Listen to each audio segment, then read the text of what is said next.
ஆண்டவராகிய இயேசு கிறிஸ்துவின் கிருபையும் சமாதானமும் உங்கள் அனைவரோடும் கூட என்றென்றைக்கும் இருப்பதா. நான் உன்னை விட்டு விலகுவதும் இல்லை, உன்னை கைவிடுவதும் இல்லை என்று சொன்ன நமது ஆண்டவராகிய இயேசு கிறிஸ்து நம்முடனே கூட என்றென்றும் இருக்கிறார். சமாதானமாய் இருப்போம். எசேக்கியேல் 12ஆம் அதிகாரம் 1ஆம் வசனம் முதல். இந்த வேத பகுதியில் கர்த்தர் இஸ்ரவேலர்களை பற்றியும் அவர்களுடைய நிலை, அவர்கள் எந்த அளவுக்கு பாவம் செய்திருக்கிறார்கள், எந்த அளவுக்கு அவர்களுடைய வாழ்க்கை குழப்பங்கள் நிறைந்ததாக, பொல்லாத ஆவிகளுக்கு இடம் கொடுத்ததாக, அவர்கள் கலகம் செய்தவர்களாக இருக்கிறார்கள், அவர்களுடைய நிலை எப்படி இருக்கிறது என்பதை குறித்து கர்த்தர் இந்த இடத்தில் வெளிப்படுத்தி இருக்கிறார். அவர்களுக்கு நியாயத்திற்கு கொடுக்கும்படியாக எசேக்கியேல் தீர்க்கதரிசியை இந்த இடத்தில் அடையாளமாக வைக்கிறார். கர்த்தர் ஒரு தேசத்தின் அடையாளமாக தீர்க்கதரிசிகளை வைத்திருக்கிறார். தீர்க்கதரிசிகளுக்கு என்ன நேரிடுகிறதோ அதுதான் அந்த தேசத்திற்கு நடக்கும். தீர்க்கதரிசிகள் மக்களால் ஏற்றுக்கொள்ளப்பட்டு அவர்களுடைய தீர்க்க தரிசனங்கள் ஏற்றுக்கொள்ளப்பட்டு ஜனங்கள் மனம் திரும்பினால் அந்த தேசம் செழிப்பாய் இருக்கும்.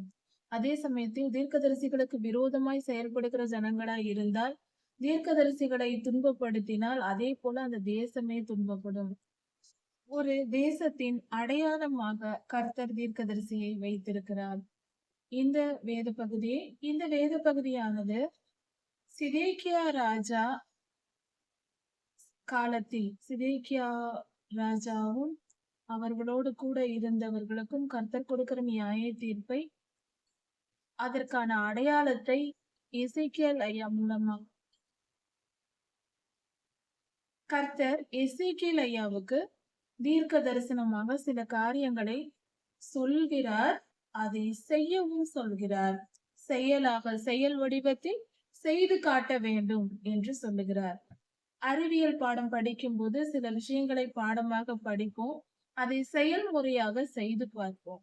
அதுபோல கர்த்தர் சில விஷயங்களை அவர்களுக்கு சொல்லி, இஸ்ரவேல் தேசத்தாரை குறித்து, அதை நீ செயலாக செய்து காட்டு, நான் கொடுக்கும் நியாய தீர்ப்பை உனக்கு சொல்லி இருக்கிறேன், அதை நீ செயலாக செய்து காட்டு என்று சொல்லுகிறார்.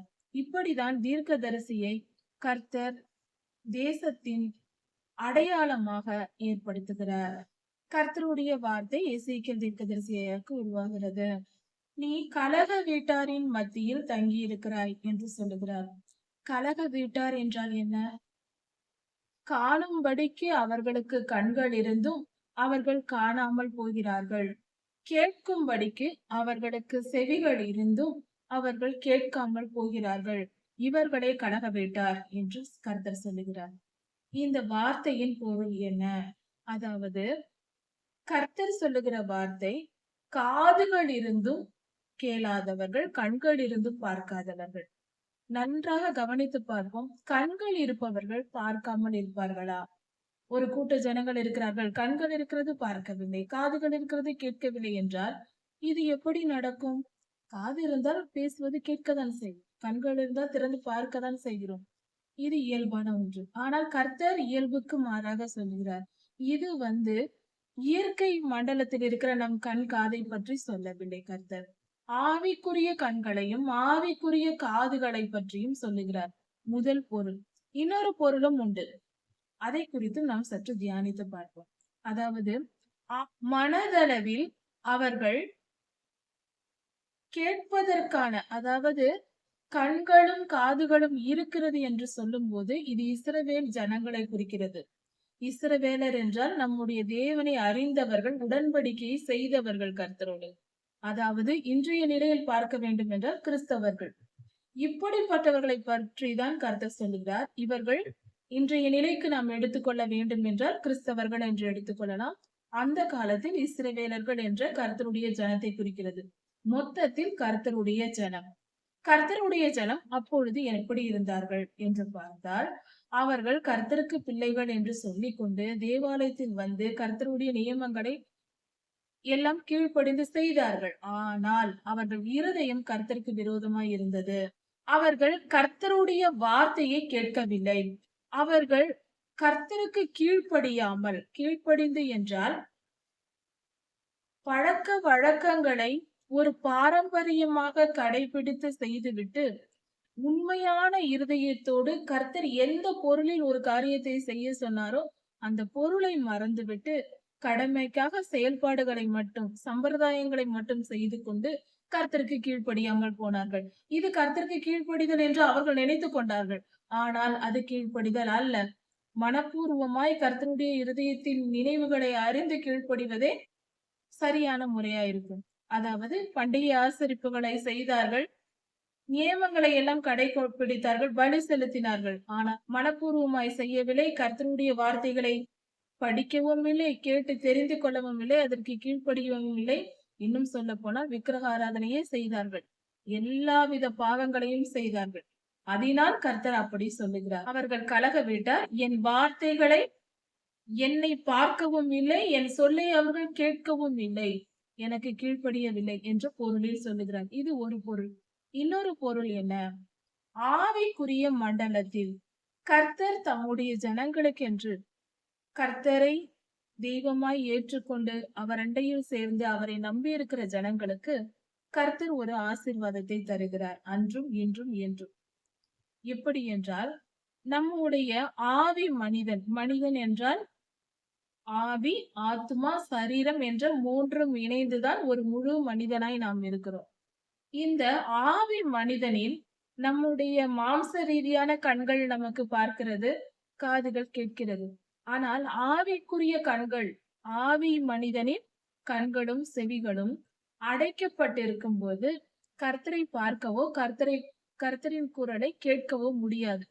பொதுவாக கர்த்தர் எப்படி பேசுவார் என்று கேட்கிற ஒரு ஜனக்கூட்டம் இருக்கிறது கிறிஸ்தவர்கள் மத்தியில். அவர்கள் ஆவிக்குரிய கண்களும் காதுகளும் திறக்கப்படாதவர்கள். கர்த்தரை அவர்கள் பார்த்ததும் இல்லை, கர்த்தருடைய குரலை கேட்டதும் இல்லை. அப்படி என்றால் அவர்கள் ஆவியின்படி பெயருக்கு கிறிஸ்தவர்களாய் இருப்பார்கள், ஆனால் முழு மனதோடு கர்த்தரை நேசிக்காதவர்களாய் இருப்பார்கள் என்று பொருள் வைத்துக் கொள்ளலாம். கர்த்தரை நெருங்கி சேராதவர்கள், கர்த்தருடைய வல்லமையை பெறாதவர்கள், பரிசுத்தமாக்கப்படாதவர்கள் என்று சொல்லலாம். அவர்கள் கர்த்தரை பார்க்கவும் முடியாது, கர்த்தருடைய குரலை கேட்கவும் முடியாது. அவர்கள்தான் கண்கள் இருந்தும் காணாதவர்கள், காதுகள் இருந்தும் கேளாதவர்கள் என்று கர்த்தர் சொல்லுகிறார். இன்னொரு கூட்டம் என்னவென்றால், கர்த்தரை அறிந்திருப்பார்கள், தெய்வமாய் ஏற்றுக்கொண்டிருப்பார்கள், கர்த்தருடைய அபிஷேகத்தை பெற்று கர்த்தரை பார்க்கவும் கர்த்தருடைய வார்த்தைகளை கேட்கவும் அறிந்திருப்பார்கள். அதுவும் இருக்கும். ஆனாலும் கர்த்தருக்கு கீழ்ப்படிய மாட்டார்கள். கர்த்தருக்கு பரிசுத்தத்தை எல்லாம் தெரிந்து வைத்திருப்பார்கள், ஆனால் அதை செயல்படுத்த மாட்டார்கள். உலக இச்சைகளில் மூழ்கி உலக வாழ்க்கை வாழ்ந்து கொண்டிருப்பார்கள். அப்படிப்பட்டவர்களை விட்டு கொஞ்ச காலத்தில் வாய்ப்பை கொடுப்பார் கர்த்தர். அவர்கள் மனம் திரும்பாத பட்சத்தில் பரிசுத்த ஆவியானவர் அவர்களை விட்டு வெளியேறி விடுவார். கொஞ்ச காலம் வாய்ப்பு கொடுத்து பார்ப்பார் மனம் திரும்புவதற்கு. இதற்கு அடையாளம் சவுல் ராஜா, இஸ்ரவேலின் முதல் ராஜா. அவருக்கு அப்படிதான் நடந்தது. இப்படியாக அவர்கள் கண்கள் இருந்தும் காணாதவர்களாய், காதுகள் இருந்தும் கேளாதவர்களாய், உணர்வற்றவர்களாய், உணர்வின் ஆவியை பெறாதவர்களாய் அவர்கள் இருந்தார்கள். அதன் விளைவு அவர்கள் சத்தியத்தை அறியவில்லை. இப்படிப்பட்ட மனிதர்கள் எப்படி என்றால், அவர்கள் யாராவது வந்து எதையாவது சொன்னால் அதை அப்படியே ஏற்றுக்கொள்வார்கள். யாராவது வந்து கர்த்தர் தீட்டு என்று ஒதுக்கி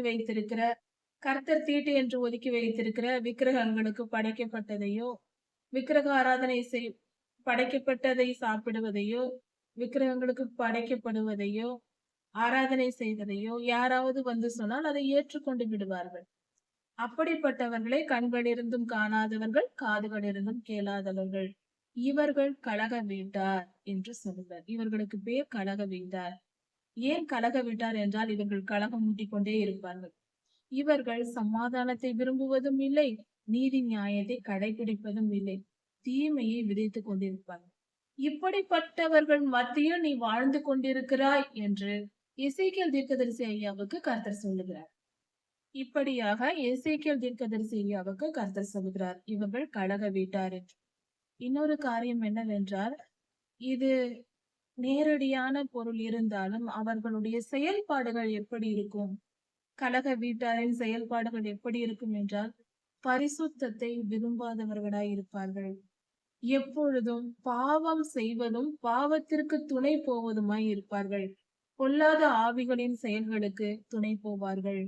அதாவது எல்லாவித பொல்லாத ஆவிகளுக்கும் பொய் பேசுகிறவர்களுக்கு உதவி செய்வது, சரி என்று சொல்வது, விபச்சார பாவம் செய்வது, அந்த பாவத்தை ஏற்றுக்கொள்வது, அது ஒன்றும் தவறல்ல என்று சொல்வது, ஒரு உயிரை அழித்தாலும் அதையும் கூட சரி என்று சொல்வது, தவறில்லை, அதிலெல்லாம் ஒன்றும் தவறில்லை என்று சொல்வது, இப்படிப்பட்டவர்களே கலக வீட்டார். பாவத்தை ஏற்றுக்கொள்கிறவர்கள் கலக வீட்டார். அப்படிப்பட்ட ஜனங்களாய் இஸ்ரவேலர்கள் மாறி போனார்கள்.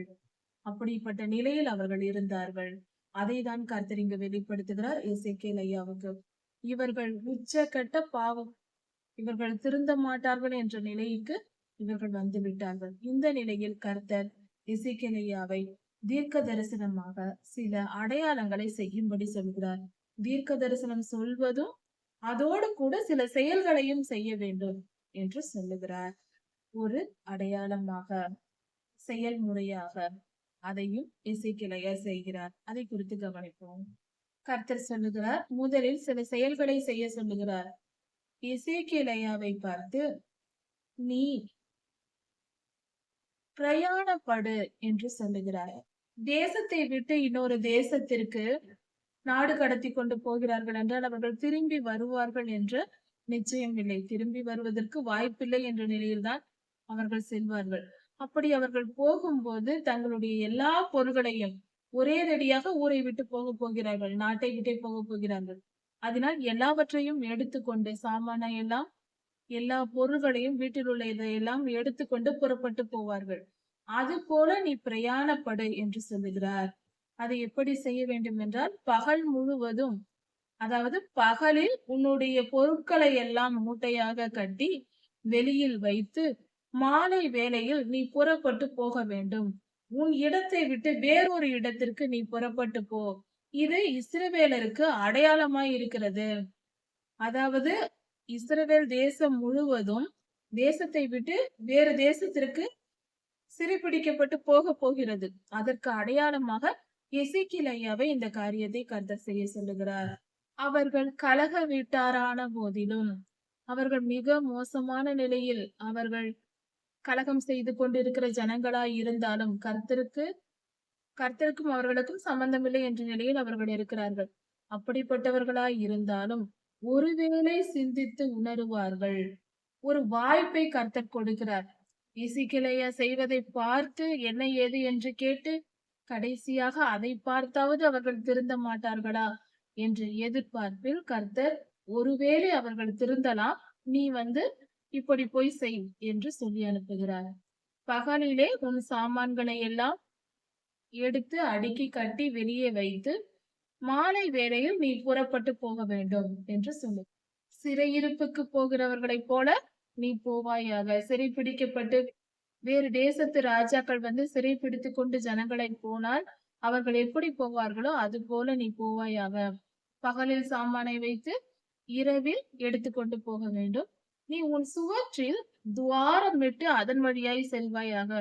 வீட்டின் சுவற்றில் ஓட்டை போட்டு ஒரு துவாரம் போட்டு அதன் வழியாய் வெளியே சாமானை எல்லாம் எடுத்துக்கொண்டு நீ போக வேண்டும் என்று கர்த்தர் சொல்லுகிறார். இப்படியாக ஒரு அடையாளத்தை செய் என்று எசேக்கியேல் ஐயாவுக்கு கர்த்தர் சொல்லுகிறார். அவர்களுடைய கண்களுக்கு முன்பாக எல்லாரும் பார்த்து கொண்டிருக்கும் போது மாலை நேரத்தில் உன் தோளின் மேல் அந்த மூட்டைகளை எடுத்து சுமந்து கொண்டு உன் தோளின் மேல் வைத்து கொண்டு நீ புறப்பட்டு போவாயாக. மாலை நேரத்தில் எல்லோரும் பார்க்கும்படியாக நீ போக வேண்டும் என்று கர்த்தர் சொல்லுகிறார். அப்படி நீ போகும்போது உன் முகத்தை நீ மூடிக்கொள், உன்னை நான் தேசத்திற்கு அடையாளமாக்கினேன் என்று கர்த்தர் சொல்கிறார். உன் முகத்தை மூடிக்கொண்டு நீ அப்படியாக புறப்பட்டு போக வேண்டும் என்று கர்த்தர் சொல்லுகிறார். இப்படி கர்த்தர் சொன்னார். அதை அப்படியே எசேக்கியேல் ஐயா செய்தார். பகலில் சாமான்களை வெளியே வைத்து சாயங்காலத்தில் இரவு நேரத்தில் சுவற்றில் துவாரம் இட்டு மாலை நேரத்தில் அந்த துவாரத்தின் வழியாக பொருட்களை எடுத்து தோளில் சுமந்து கொண்டு முகத்தை மூடிக்கொண்டு அந்த இடத்தை விட்டு அவர் புறப்பட்டு போனார். கர்த்தர் கட்டளையிட்டபடியே செய்தார் எசேக்கியா. இப்படி செய்த பின்பு விடிய காலத்தில் கர்த்தருடைய வார்த்தை எசேக்கியாவுக்கு உண்டாகிறது. கர்த்தர் எசேக்கியாவினிடத்தில் கேட்கிறார், நீ அப்படி புறப்பட்டு வரும் பொழுது அந்த கலக வீட்டாராகிய இஸ்ரவேலர்கள் உன்னை பார்த்தார்கள் அல்லவா? உன்னை பார்த்து உன்னை கேட்டார்கள் அல்லவா? இப்படி நீ புறப்பட்டு வரும்போது அவர்கள் நீர் என்ன செய்கிறீர் என்று உன்னை கேட்டார்கள் அல்லவா? அவர்களிடத்தில் நீ சொல், இஸ்ரவேல் தேசத்தின் அதிபதிக்கும் இஸ்ரவேலர் எல்லோருக்கும் இப்படியாக நடக்கும், இது போல நடக்கும் என்று கர்த்தர் உரைக்கிறார் என்று சொல் என்றார். நான் சொன்னேன் என்று சொல். இதே போல இஸ்ரவேலின் அதிகாரிகள், அதாவது சிதேக்கியா ராஜாவிற்கு உதவியாக இருப்பவர்களுக்கும் இராணுவ வீரர்களுக்கும் இஸ்ரவேலர் ஜனங்களுக்கும் எல்லோருக்கும் இப்படி நடக்கும் என்று கர்த்தர் சொல்லுகிறார் என்று சொல் என்று சொல்லுகிறார். இது சிதேக்கியா ராஜாவை குறித்தே சொல்லப்பட்டிருக்கிறது இந்த தீர்க்க தரிசனம். எரேமியாவை அந்த துறவிலே, தண்ணீர் இல்லாத துறவிலே போட்டது மற்றவர்கள் பேச்சை கேட்டுக்கொண்டு இப்படி செய்தது சிதேக்கியா ராஜா தான். அதை போல அந்த ராஜாவுக்கு தான் இப்படி நடக்கும் என்று கர்த்தர் தீர்க்க தரிசனம் சொல்லுகிறார் எசேக்கியா மூலமாக. இது இஸ்ரவேலின் அதிபதியாகிய சிதேக்கியாவின் மேலும் இஸ்ரவேலர் மேலும் ராணுவ வீரர்கள் மேலும் சுமரும் பாரம் என்று கர்த்தர் சொல்லுகிறார். மேலும் எசேக்கியா சொல்லுகிறார், நான் உங்களுக்கு அடையாளமாய் இருக்கிறேன். இப்பொழுது எனக்கு என்ன நடக்கிறதோ அதுதான் உங்களுக்கு நடக்க போகிறது. சிறை பிடிக்கப்பட்டு பரதேசம் போக போகிறீர்கள், தேசத்தை விட்டு போக போகிறீர்கள் என்று எசேக்கியா சொல்லுகிறார். அவர்கள் நடுவில் இருக்கிற அதிபதி மாலை மயங்கும் வேளையில், அதாவது சிதேக்கியா ராஜா மாலை மயங்கும் வேளையில் சுவற்றில் துவாரம் இடப்பட்டு சிறை பிடிக்கப்பட்டு தேசத்தை விட்டு புறப்பட்டு போவான். இது நடக்கும். அவன் போகும்போது அவன் தேசத்தை பாராதபடிக்கு அவன் பார்க்காமல் போவான். தேசத்தை பார்க்க மாட்டான், ஆனால் அவன் போவான் என்று சொல்லப்பட்டிருக்கிறது. கண்ணால் தன் தேசத்தை பார்க்காதபடிக்கு அவன் முகத்தை மூடிக்கொண்டு போவான் என்று, இப்படி நடக்கும், அதன்படியே நீ செய் என்று கர்த்தர் எசேக்கியாவுக்கு சொல்லுகிறார். அதை எசேக்கியா சொல்லுகிறார். இந்த தீர்க்க தரிசனம் எப்படி நிறைவேறியது என்றால், இவர் எசேக்கியா முகத்தை மூடிக்கொண்டு தேசத்தை பார்க்காமல் வெளியே போகிறார். அது போலவே பாபிலோன் ராஜா சிறைபிடித்து கொண்டு போக வரும்போது சிதேக்கியா ராஜாவின் கண்களை பிடுங்கி குருடாக்கி அப்படிதான் கூட்டிக் கொண்டு போனார் சிதேக்கியா ராஜாவை.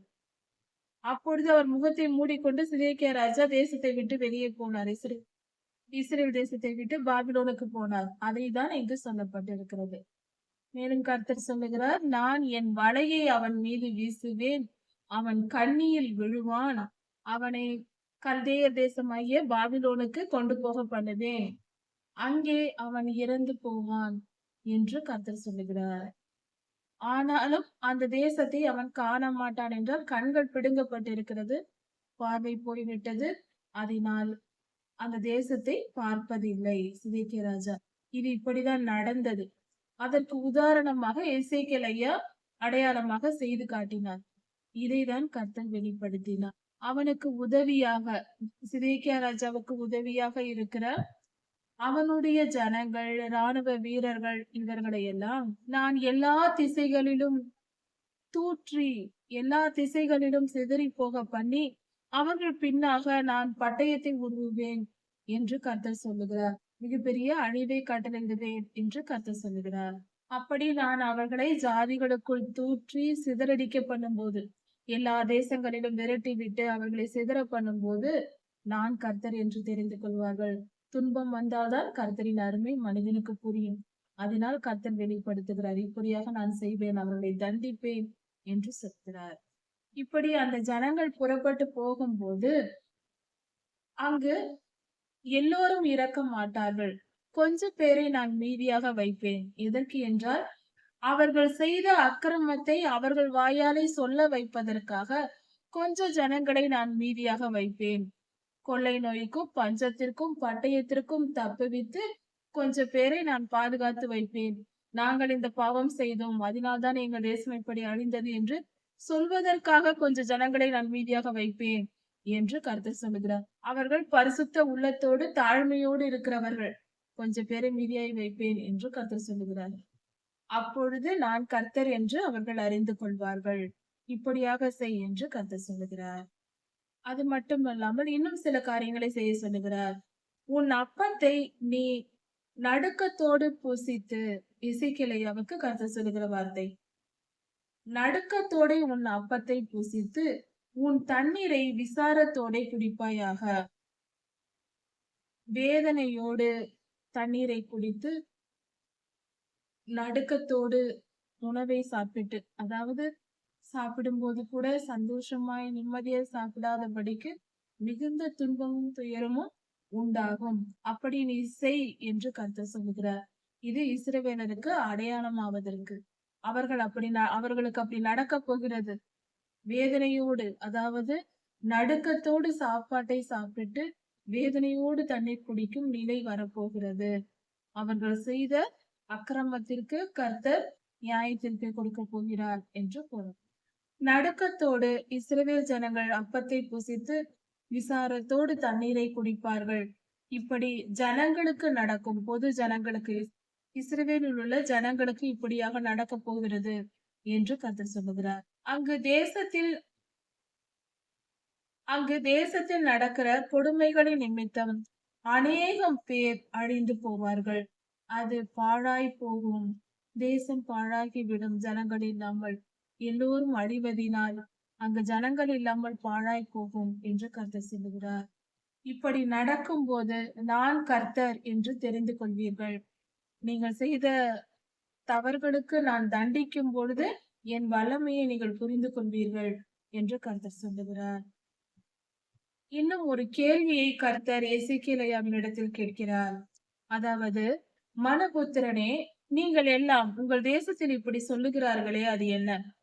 நாட்கள் நீடிக்கும், தரிசனங்கள் அவமாகும் என்று சொல்லும் பழமொழி என்ன என்று கர்த்தர் கேட்கிறார்.